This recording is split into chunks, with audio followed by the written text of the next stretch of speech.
The night he handed my promotion application back across his desk, Bradford Cole was wearing a watch that cost more than 3 months of my salary. He did not even open the folder all the way. He just glanced at the edge of it, slid it back toward me across that polished mahogany surface, and gave me the kind of smile I had seen before on men who had never been tested, who confused titles with competence, who believed that confidence in a conference room was the same thing as knowing what to do when a hydraulic line burst at 2 in the morning. I had kept that company alive for 8 years. Not with speeches, not with strategy sessions, not with inspirational emails sent at 9 in the morning when the stock market opened. With my hands, with my knowledge, with the kind of quiet, unglamorous, technically precise work that holds complicated systems together when nobody is watching. And Bradford Cole, who had been at Titan Manufacturing for 18 months, looked me in the eye and told me I was not ready for senior management. I was 48 years old, a Navy veteran with 2 decades of submarine engineering behind me, and the man responsible for the most complex contracts in the building. He told me I lacked modern leadership perspective. I did not say anything. I had learned a long time ago that the first man to raise his voice in a room like that loses before the conversation is over. So I gathered my papers, straightened them against the edge of the desk, and said, calmly and politely, that I understood and appreciated the feedback. Then I walked out. But something had shifted in me when I crossed that threshold. Not anger? Exactly. Anger burns fast and leaves you empty. What I felt was something quieter than anger, and considerably more dangerous.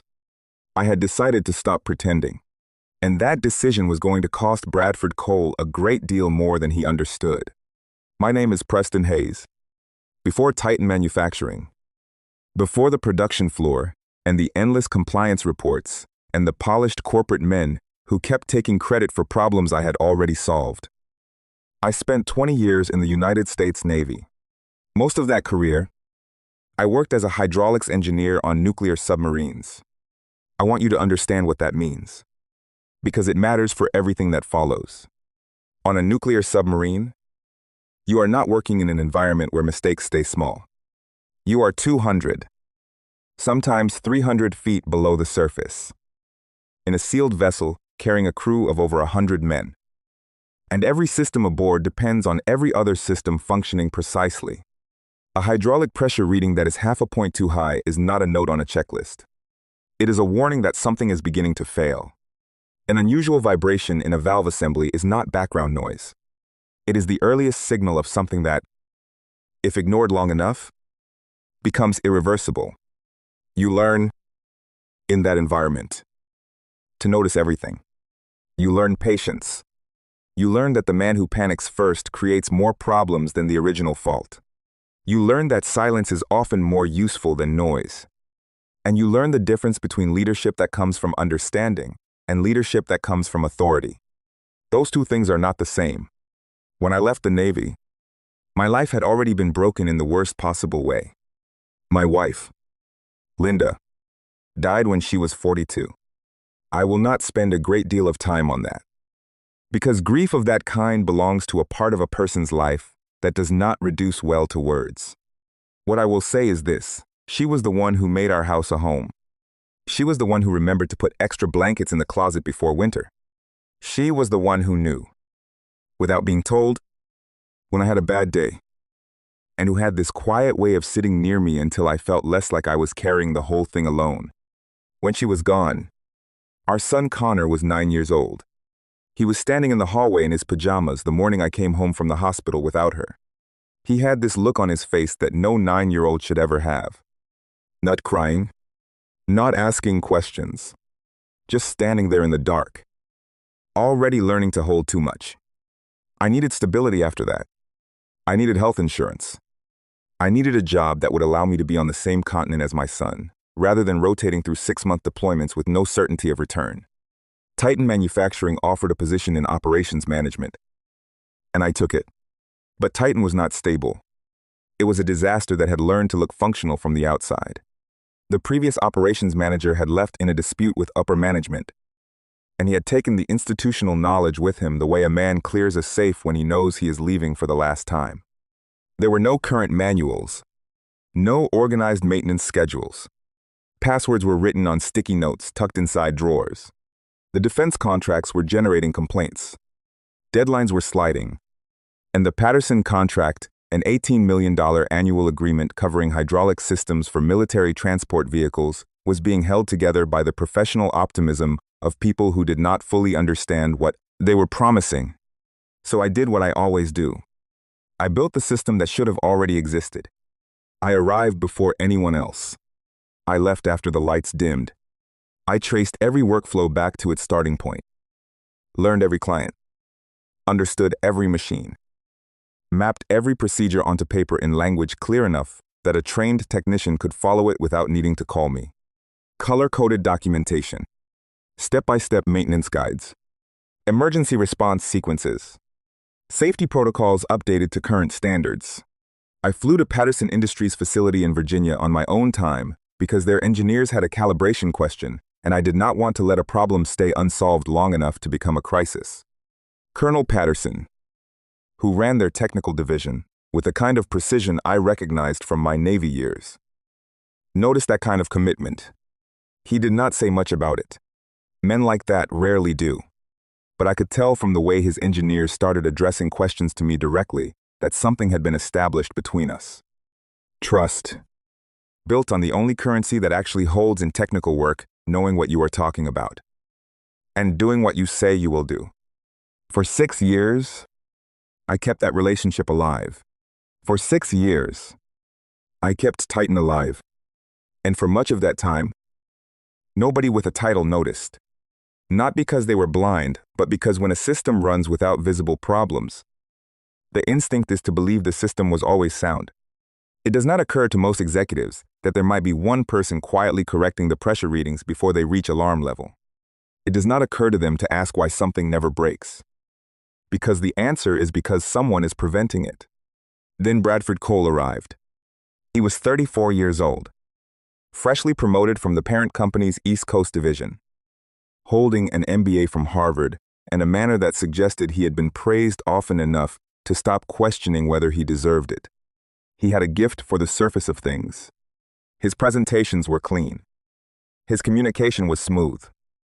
And he understood how to deliver good news in a format that made executives feel intelligent for having hired him.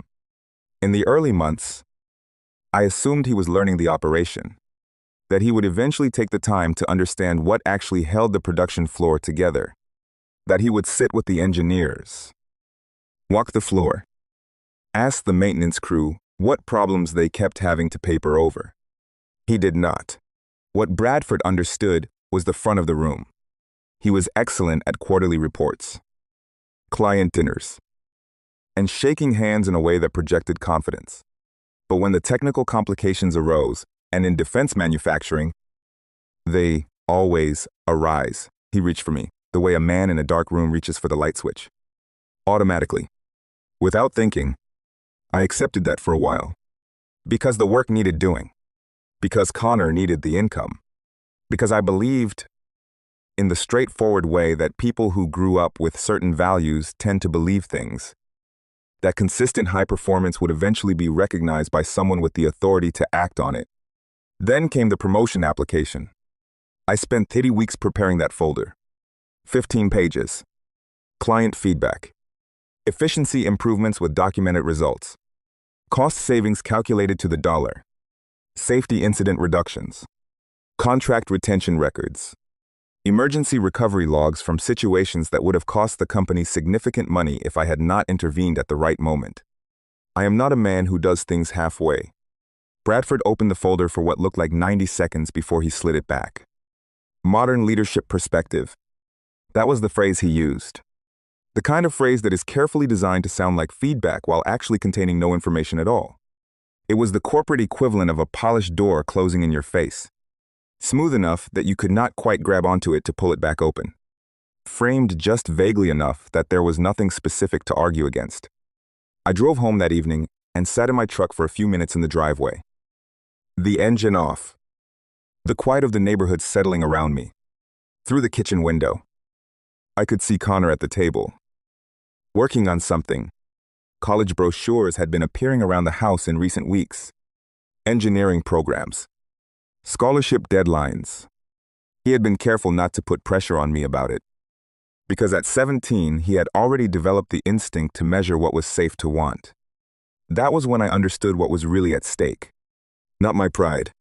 Not my career ambitions. This was about the amount of my salary. Yes, but it was also about what that salary meant. It meant Connor attending an engineering program without taking on debt before his adult life began. It meant not having to watch my son choose the affordable option over the right option because his father had given everything to a company that decided his work was not worth acknowledging. I sat in that driveway until the kitchen light came on. Then I made a decision so simple it surprised me. I was going to do my job. Exactly my job. Not 1 minute more. Not one emergency save that was not listed in my contract. Not one middle-of-the-night phone call I was not required to take. Not one invisible correction of a problem I had not been formally asked to solve. Just my job. At the hours I was paid to work it. Precisely according to the responsibilities written on the official document Titan Manufacturing had me sign 8 years earlier. I want you to understand how unusual this felt. For 8 years. The difference between what I was paid to do and what I actually did had been enormous. Not because Titan required it on paper, but because if I had not done the extra things, the company would have failed at the things that mattered. A machine would break at the wrong moment. A client would receive incorrect specifications. A safety oversight that everyone else had learned to ignore would eventually become a problem nobody could ignore. I had been plugging those gaps so long that they had stopped being visible. Titan's management did not believe the gaps existed anymore, because they had never seen them. They had only ever seen the result of them being filled. That was about to change. The first morning, I arrived at exactly 8 o'clock. There is something almost meditative about arriving at exactly the time on your contract when you have spent 8 years arriving an hour and a half early. I parked my truck, sat there for a moment with both hands on the wheel, and looked up at the Titan sign above the entrance. For the first time, it was just a building I worked in. Not a mission. Not a responsibility. Not something that required more from me than what I agreed to give. I walked in and sat at my desk. No walk of the production floor. No early checks on equipment. No quiet patrol of the machines that needed watching before the day shift hit full speed. I opened my email and answered only what was addressed directly to me. I filed a maintenance request for Line 2's bearing assembly when Wesley Martinez came to tell me about the grinding noise, the same noise I had been catching early for 3 years. The same noise I could normally diagnose without putting down my coffee. Wesley looked at me the way a man looks at someone when the behavior does not match the pattern he has memorized. I said, calmly, that I had submitted a maintenance request. He said I usually handled hydraulics myself. I said I had been advised to focus on my assigned responsibilities. He left without another word. By noon, Line 2 had stopped working entirely. The grinding noise built through mid-morning, peaked at a sound that pulled every operator on the floor out of their concentration. And then the press stopped with a shudder that shook the frame hard enough to make a younger worker step back. The red warning light was already on before the emergency stop got pushed. Normally, I would have been at that machine before the light turned red. That day I was at my desk, reviewing the compliance documentation that was due to the Department of Defense by end of business. A federal deadline, the kind of thing that cannot be postponed. At 1:15 inches the afternoon, Jerry from maintenance appeared in my doorway holding a clipboard the way a man holds something he does not quite know what to do with. He asked if I could walk him through the bearing assembly. I turned my screen toward him and opened the shared drive. Equipment documentation. Hydraulic systems. Press, maintenance. Press, Line 2. Bearing assembly. 47 pages. Photographs of every step. Troubleshooting notes from previous failures. Pressure warnings marked in red. Replacement sequences. Calibration instructions with tolerances noted to 3 decimal places. Jerry stared at the screen. For years, people had said my documentation was excessive, too detailed for problems I could usually fix in 20 minutes. I had heard the jokes about the military manual for changing a light bulb. The manual was not funny anymore. Jerry asked, quietly, if I could just show him real quick. I thought about Bradford sliding my folder back across the desk. I thought about the word dedication used as a prelude to a rejection. I thought about Connor's careful question about Friday's baseball game, the question that was barely a question because he had already learned not to expect too much. I told Jerry that the Department of Defense compliance review was due by end of business, and that I could not miss a federal deadline. I told him to follow the procedure. Then I went back to my documentation. Line 2 stayed down for the rest of the day. By 5 o'clock, when I shut my computer, picked up my keys, and walked out of the building, 2 supervisors were arguing near the production board. 3 workers were waiting by the maintenance corridor, and Bradford's office light was still on. I went home. The drive took 15 minutes. My work phone buzzed twice before I reached the highway, and once more at the first red light. I looked at the screen. Titan's number. I turned the phone face down. When I opened my front door at 5:45, Connor was at the kitchen table with his laptop. College brochures spread in front of him like a map of a future. He was already working out how to afford without asking me to struggle. He looked up at me with genuine surprise. That surprised expression is something a parent carries with them for a long time. He said, "Dad, the way you say someone's name when you were not expecting to see them." I hung my jacket on the back of the chair. He asked if everything was okay at work. I said work was finally learning how to survive without me. He studied my face for a moment, the way teenagers do when they are trying to translate what adults say into what adults mean. Then he glanced at the calendar on the refrigerator, and something in his expression became very careful. He asked if I might make it to his game on Friday. The question was quiet, not demanding, not even really hopeful.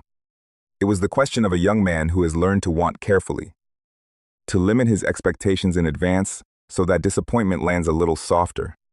I said, "Start to finish." His face changed. Not gradually, all at once. The tiredness around his eyes lifted, and he smiled in a way I realized I had not seen in weeks. He told me his coach had moved him to shortstop. He said his reflexes were getting better. So I sat down, and I listened, not half listened, not nodded along while sorting through the thoughts still running from the workday. I actually listened as my son talked about baseball and college applications and scholarship essays and the strange mix of excitement and fear that comes when you are 17 and the future is starting to feel real and close. At some point, my work phone buzzed on the table between us. Connor's eyes moved toward it. I reached across, turned it over, and pushed it aside. He went quiet for a moment. Then he said, very softly, that Mom would have liked this. I looked at him. He said, "You being here." And I understood. Sitting at that kitchen table on an ordinary Tuesday evening, that Titan Manufacturing had taken more from me than hours and overtime. It had trained my son to treat my presence as a surprise rather than a given. It had made him adjust his expectations downward for years because the building I worked in seemed to need me more than my home did. That ended that night. I was in my truck the next morning at 7:58, watching the clock. At op-0, I walked in. The parking lot was already fuller than usual. Through the glass entrance, I could see people moving the way people move when something has gone wrong and they are not sure yet how wrong it is. Bradford's assistant was near the elevator with a phone pressed to her ear. 2 engineers were having a sharp conversation near the reception desk. The production board, visible through the hall window, had 3 red marks on it before breakfast. Line 2 was still down. I sat at my desk, opened the compliance database, and began my morning work. Wesley came over quickly. He looked like a man who had not had a useful night's sleep. He told me line 2 was still down, that Jerry had followed the manual through the first 11 steps and then gotten stuck on the calibration sequence. I said, then he should document where he stopped and escalate through the maintenance chain. Wesley stared at me. I said I was following procedure. He said Bradford had been asking where I was last night. I said my workday ended at 5. Bradford appeared at the end of the aisle 15 minutes later. His tie was already loosened, on a man who usually arrived looking like he had been professionally prepared for the day. That tie was significant. He said, "Conference room." No. I saved my document. I picked up my notebook. I followed him. Inside the conference room, 3 engineers sat around a laptop. On the screen was a Patterson Industries update that had come in overnight. Their defense team had modified the hydraulic specifications for emergency braking scenarios on the transport vehicles. The modifications were not complicated, but they required the kind of foundational understanding that comes from knowing why the original system was designed the way it was. Not just what the specifications said. Bradford stood at the front of the room with the look of a man who has been handed a problem in a language he does not speak. He wanted to know where the technical specifications for the modifications were. I told him they were in the shared drive. He said there were hundreds of files in there. I told him that was because the system was complex. He told me to just handle it. I looked at my notebook. I said I had a Department of Defense compliance review due by end of business. He said this was urgent. I said so was a federal deadline. The room went quiet. One of the engineers looked at the table. Another cleared his throat. Bradford looked at me with the expression of a man waiting for a familiar pattern to reassert itself.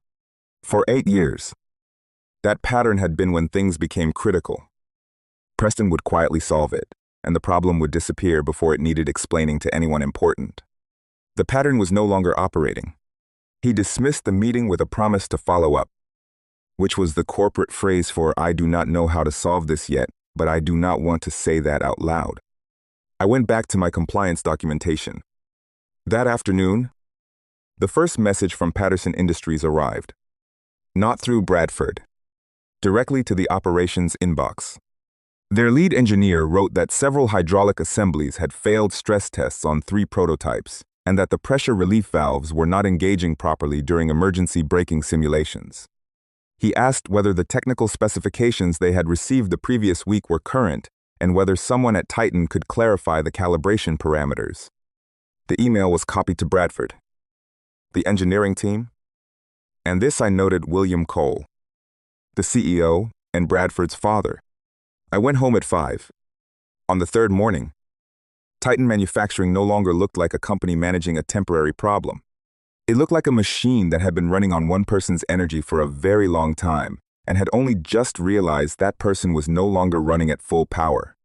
Bradford's assistant found me before I had been at my desk for 10 minutes. Emergency meeting. Conference room A. Immediately. I closed my file, picked up my notebook, and walked calmly down the hall. When I opened the door, I understood the severity immediately. Bradford sat at the end of the table, and his father, William Cole, sat beside him. On the video screen at the front of the room, Colonel Patterson was looking at the camera with the expression of a man who had come to a meeting expecting answers. Colonel Patterson did not attend meetings casually. He was the kind of man who measured the competence of an organization by how it behaved when things went wrong. He had seen enough in his career to know the difference between a company that had good systems and a company that had one good person covering for the absence of systems. He had been watching Titan for 3 days. William Cole looked relieved when I walked in. Not professionally composed, actually relieved. In the way you look when you see the one person who might be able to stop something from getting worse. He asked me to sit down. Colonel Patterson leaned toward the camera and said, "Hayes, we have hydraulic assemblies, failing stress tests on 3 prototypes, and pressure spikes during emergency braking that the safety overrides are not catching." His engineers had been trying to resolve it since the previous morning. Nobody at Titan had been able to explain the issue clearly. He asked if I could tell him what was happening. I said it was a calibration issue with the pressure relief valves. The system had multiple fail-safes, but they had to be adjusted to account for the specific operating parameters in the modified braking scenario.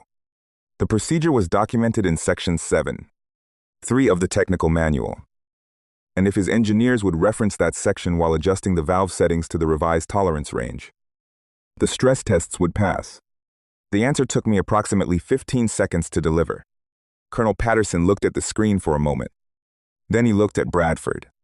He said that if Hayes had known this answer in 15 seconds, he wanted to understand why Hayes had not been leading this conversation from the beginning. Bradford opened his mouth. Nothing came out. For a man who always had something polished and confident to say, that silence was extraordinary. It filled the room completely, and everyone in the room understood what it meant. Colonel Patterson was not finished. He said that Hayes was the only person at Titan who had consistently understood his division's requirements from the first day of the contract. He said that if Titan could not retain the people who actually knew the systems, his team would have to reconsider whether this partnership was sustainable going forward. That was not a complaint. That was the clearest possible statement that an $18 million relationship was resting on one person, and that one person had not been treated accordingly. William Cole absorbed this with a stillness that told me he was a man who had been successful long enough to recognize a serious mistake when it was presented to him plainly. Bradford looked at the table. After Colonel Patterson's team disconnected, the room stayed quiet. William turned to Bradford and asked him to give us a few minutes. Bradford stood, straightened his jacket, and walked out. He moved like a man who had just understood something about the nature of his position that he would have preferred not to understand. When the door closed, William set my resignation letter, which Bradford had apparently retrieved from the table, and handed to him before the meeting flat between us. He told me he owed me an apology. I did not respond immediately. He said he had believed things were running smoothly because the systems were sound, that he had looked at the production records, the client feedback scores, the contract retention numbers, and concluded that Titan's operations had reached a level of stability that reflected well on his executive team. He said he now understood that the stability had been coming from me. That was the truest sentence anyone at Titan had said in 8 years. He told me he wanted me to consider a new position. Director of Technical Operations, reporting directly to him. A salary that would, he said carefully, reflect what my contribution had actually been worth. Full authority over production protocols, safety systems, maintenance standards, and technical training programs. No more working under someone who did not understand the work. No more invisibility. For a moment, I thought about Linda. I thought about the way she would have looked at me if I had come home that evening and told her I had spent the meeting making Bradford feel small instead of solving the actual problem. She would have given me that quiet sideways look she had. Not disappointed exactly, just gently observing that I was better than that, and that she expected me to know it. Revenge, in the dramatic sense, would have been easy. I could have demanded Bradford's position. I could have walked out and let Titan spend the next year explaining to Patterson and every other defense client why the person who knew how everything worked had decided to go somewhere that recognized it.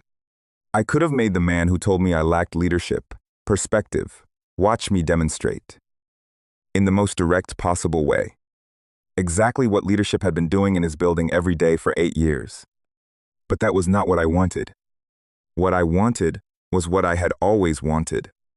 To be sane. To be compensated honestly. To be given authority that matched the responsibility I had always been carrying. I accepted William's offer with one condition. Bradford stayed. William looked surprised by this. I told him that removing Bradford was not the point. The point was that Titan had a cultural problem that a personnel change would not fix. Institutional knowledge had to be documented, valued, and taught. Not hoarded by one person or ignored by another. Clear standards for promotion had to be based on demonstrated competence, not on impressions formed in quarterly reviews. And Bradford, whatever his limitations as a technical leader, was capable of learning how to work with people who knew more than he did in certain areas. If the organization made that the expectation, I told William that if my first act as a leader was revenge, then I would become the kind of person I had spent 8 years resenting. That was not who I intended to be. William Cole sat with that for a moment. Then he said, quietly, that he thought I was going to be very good at this job. 3 months later, Titan Manufacturing was different in ways that are difficult to describe without knowing how it felt before. Workers had promotion pathways that made sense. Institutional knowledge was documented in a way that distributed it rather than concentrating it in single individuals. Maintenance responded to requests because the requests were now specific enough to act on. The Patterson contract did not just survive, it expanded. Because Colonel Patterson's team trusted the technical clarity they were now receiving. And because they knew exactly who to call when something needed understanding rather than just processing. Bradford and I found a working arrangement. It was not warm. Not in the beginning. There was too much between us for warmth to arrive quickly. But Bradford was not. Underneath everything. A bad man. He was a man who had been promoted past his technical understanding and never given the honest feedback that would have helped him learn from it. When I stopped covering his gaps and started teaching him where those gaps were, something shifted. He began asking questions instead of giving instructions in areas where he did not know the answers. That was progress. Every Friday at 5, I went home. Not sometimes. Not when things were quiet. Every Friday. One Friday in October, I came through the front door at 5:45 to find Connor sitting at the kitchen table with an envelope in his hand. Unopened. Turned over and over the way you hold something important that you want to open at exactly the right moment. He looked up. I sat across from him. He opened it. The acceptance letter was from the engineering program he had ranked first on every list since he started researching schools. A full 5-year program. One of the best in the country for the work he wanted to do. I read it twice. Then I looked across the table at the chair where Linda used to sit. The chair that had been quietly empty for 9 years. Connor watched me do this. He said, "Mom would be proud." I nodded. Because he was right. And I thought about something I had understood. Slowly. Across the past several months, that the thing I had been doing at Titan for 8 years was not a failure. It had required real skill, real discipline, real intelligence. The failure was in believing that doing it invisibly was sustainable, that the right people would eventually notice without being given any reason to look. Staying quiet and gathering strength is not the same as accepting invisibility forever. Preston Hayes did not win by making Bradford Cole look foolish. He won by becoming impossible to ignore. He won by doing his actual job and nothing more, and letting the space he stopped filling speak for itself. He won by going home on time, and by being there. Finally, when his son opened the letter that made Linda's chair feel a little less empty. Sometimes, the most powerful thing a person can do is simply stop carrying what was never theirs to carry alone. And sometimes, the sweetest part of any ending is not the other person falling. It is the moment you finally understand how strong you were all along. If this story stayed with you, tell me in the comments, would you have done what Preston did? Stayed calm, stayed patient, and let the silence speak? Or would you have confronted Bradford the moment he slid that folder back across the desk? There is no wrong answer. I just want to hear yours. And if you believe that the quietest people in any room are often the ones holding everything together, that real leadership does not always look like the man at the front, subscribe to Alex's Revenge for more stories about betrayal, survival, and the kind of justice that arrives without warning when people finally understand what they took for granted.